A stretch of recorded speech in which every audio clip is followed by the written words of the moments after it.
Well, our next chapter is units, dimension and measurement.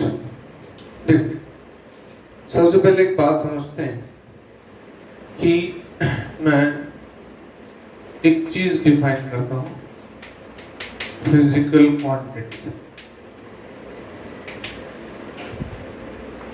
इसकी exact definition लेते हैं, फिर उस पर हम डिस्कस करें। A quantity in terms of which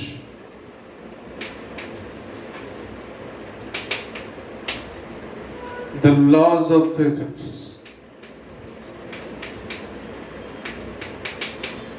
are given and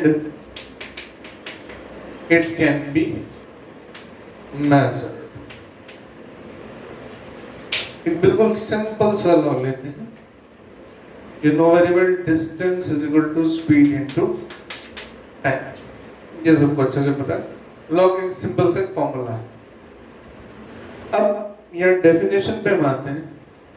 physical quantity है a quantity in terms of which the laws of physics are given and it can be measured. एक बहुत सिंपल सी बात ये है, जो चीज हम पहली चीज मेजर कर सकते हैं और जिसकी टर्म्स में फिजिक्स के लॉज को लिखा जाता है। मेजर करना जरूरी है। अच्छा, कौन सी चीजें मेजरमेंट में नहीं आती? अब तुम कहो कि कोई आदमी अच्छा है, कोई आदमी ज्यादा अच्छा है, कोई बहुत अच्छा है, तो इस अच्छेपन का कोई मेजरमेंट नहीं, तो ये फिजिक्स का पार्ट ही नहीं। कोई सुंदर है, कोई बहुत सुंदर है, कोई बहुत ही सुंदर है। नो, अब सुंदरता फिजिक्स का पार्ट नहीं। फिजिक्स का पार्ट क्या है? डिस्टेंस, वेलोसिटी, टाइम मेजर हो सकता है। अच्छे से एक बात ये समझो, फिजिकल क्वांटिटी की डेफिनेशन कि वो मेजर हो सकती है और उसके टर्म्स में हम फिजिक्स के कुछ रूल्स, कुछ लॉज हम उसके टर्म्स में लिख सकते हैं। अब तुमने जैसे बड़े बड़े रूल्स की बात करो तो ग्रेविटेशन फॉर्मूला लिखो G(m1m2/r²), है ना।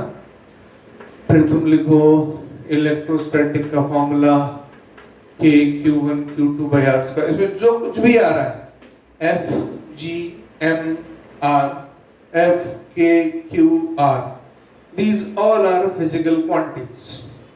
इन सबको फिजिकल क्वांटिटी बोला जाएगा क्योंकि इसमें दोनों बातें, मेजर भी हो सकता है और उसके टर्म्स में हम लॉज ऑफ फिजिक्स लिख सकते हैं। ये बहुत सिंपल सी डेफिनेशन हो गई फिजिकल क्वांटिटी की। अब जब तुम कुछ मेजर करोगे तो मेजर करने में दो चीजें होंगी। मेजरमेंट में दो चीजें होंगी। डिटेल्ड मेजरमेंट हम सबसे लास्ट में पढ़ेंगे, लेकिन इंट्रोड्यूस कराने के लिए मेजरमेंट समझाना जरूरी है। कोई क्वांटिटी है Q, उसको हम लिखते हैं NU। अब इसका मतलब क्या है? जैसे मान लो Q, इसको मैं लिखता हूं वेलोसिटी,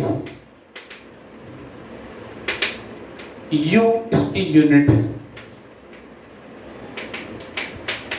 और ये इसका, इससे जुड़ा नंबर है, इसका अमाउंट बताएगा। फॉर एग्जांपल मैं लिखता हूं 5 मीटर पर सेकेंड। अब मीटर पर सेकेंड इसका यूनिट है और 5 इसका मैग्नीट्यूड है। हम नॉर्मल लैंग्वेज में इसको अमाउंट बोलते हैं, तुम इसको अमाउंट कहो नॉर्मल लैंग्वेज में, बट अब हम इसको क्या कहेंगे? मैग्नीट्यूड। तो फिजिकल क्वांटिटी में इंपॉर्टेंट रिप्रेजेंट करने के लिए दो चीज चाहिए, कितनी है वो और उसका यूनिट क्या है। ऐसे ही हम लेते हैं एक्सेलरेशन। तो तुमने लिखा 10 मीटर पर सेकेंड स्क्वायर। अब इसमें दो चीजें आएंगी, किस टर्म्स में मेजर किया जा रहा है वो उसकी यूनिट है और कितना है वो उसका मैग्नीट्यूड है। तो ये Q=NU में जो N है वो मेजरमेंट बताता है और जो U है वो यूनिट बताता है। यहां से बात चालू होती है इसकी यूनिट। हम बात किसकी कर रहे हैं? फिजिकल क्वांटिटीज की। उन्हीं की यूनिट की बात करेंगे।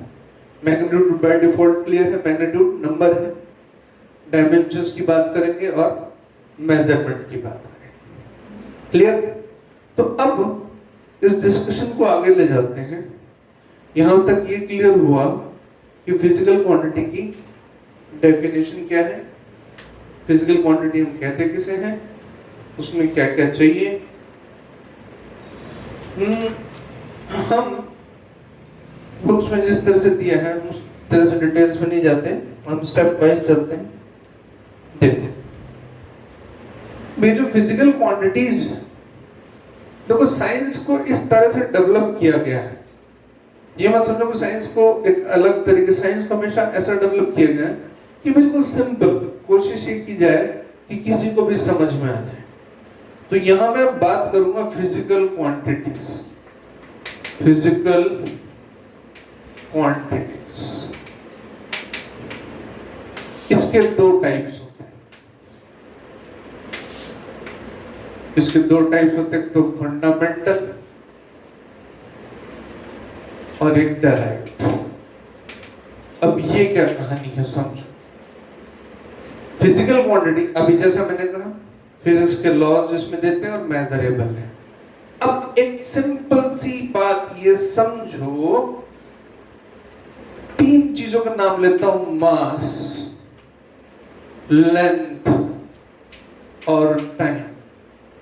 मास को m से डिनोट करते हैं, ये इसका सिंबल होता है, ठीक है ना। लेंथ को L से और T को, टाइम को T से। 1 2 3। अब ये तीन चीजें ऐसी है, मास, लेंथ, टाइम, जो किसी अनपढ़ को भी पता होती है। जो पढ़ा लिखा नहीं है वो भी किसी चीज का वजन तो जानता है, 1 किलो 2 किलो 10 किलो बराबर। लेंथ ऐसे नहीं नाप सकता, तो ये तो मालूम है कि इस प्लेस से उस प्लेस का डिस्टेंस कितना है। कोटा से जयपुर कितना है, हाँ ठीक है 900 किलोमीटर है, 800 किलोमीटर, ऐसा लेंथ वो तो मालूम है। और टाइम तो सबको देखना आता है। ये तो तीन चीजें हो गई, ये बिल्कुल फंडामेंटल हो गई, इसको फंडामेंटल बोल दिया। इसके अलावा 4 और होती हैं, मैं उस पर भी डिस्कस नहीं करूंगा, पहले मैं इन 3 पे रहता हूं, ठीक है। हम 7 होती हैं, लेकिन एकदम से मैं बुकिश नहीं हो रहा, मैं पहले अंडरस्टैंडिंग डेवलप करने की कोशिश कर रहा हूं कि तुम ये समझो मास, लेंथ और टाइम। इसको, ये फंडामेंटल चीज है। अब ये चौक है, इसका कुछ मास है। अब मास मतलब अमाउंट ऑफ मैटर, बस इतना ही कह सकते। लेंथ इसकी सर्टेन लेंथ है, कुछ सेंटीमीटर है, कुछ टाइम जो है सो है। फंडामेंटल चीज में खास बात यह है कि फंडामेंटल अपने आप में कंप्लीट है, उसको किसी दूसरे के सहारे की जरूरत नहीं है, हो भी नहीं सकती, डिफाइन नहीं कर सकते। ये तुम्हें इससे समझ में आएगा। डेराइव्ड में बहुत सारी क्वांटिटीज आ गई, मैं सबसे पहले लिख देता हूं, मान लो वेलोसिटी। वेलोसिटी का मेजरमेंट करोगे, इसकी यूनिट लिखोगे मीटर अपॉन सेकेंड। वेलोसिटी की डेफिनेशन कैसे लोगे? मीटर माने ये हो गया लेंथ अपॉन टाइम। फंडामेंटल। अब वेलोसिटी को डिफाइन करने के लिए तुम्हें लेंथ और टाइम का सहारा लेना पड़ा। ऐसे हम लिखते हैं फोर्स, या पहले एक्सीलरेशन लेते, ठीक, एक्सीलरेशन। एक्सीलरेशन का यूनिट होता है metre upon second square. At first second square समझ नहीं आता, तो मैं बच्चों के लिए ऐसे लिख देता हूं, metre upon second upon second. ऊपर वेलोसिटी अपॉन टाइम है ना, a/v/t पढ़ा होगा तुमने। मतलब इसमें भी L upon T length upon time square. ये फंडामेंटल बात होती, इसमें कुछ कॉम्प्लिकेशन नहीं है। बहुत सिंपल सी बात मैंने बोली कि इन तीनों को किसी और के सहारे की जरूरत नहीं है, ये अपने आप में कंप्लीट है। लेकिन इसको जरूरत है वेलोसिटी को, एक्सेलरेशन को जरूरत है इनकी। आगे चलो, फोर्स पर आओ, फोर्स का फॉर्मूला लिखते हो MA, M लिखोगे किलोग्राम में, ये पहले निकाल चुके हैं, मीटर अपॉन सेकंड स्क्वायर, मतलब क्या लिखोगे ML स्क्वायर, बराबर। अब ये जो क्वांटिटी है, नाम से ही पता चल रहा है डेराइव है, ये फंडामेंटल है, इनको किसी के सहारे की जरूरत नहीं है, ये डेराइव्ड है, इनको फंडामेंटल के सहारे की जरूरत है।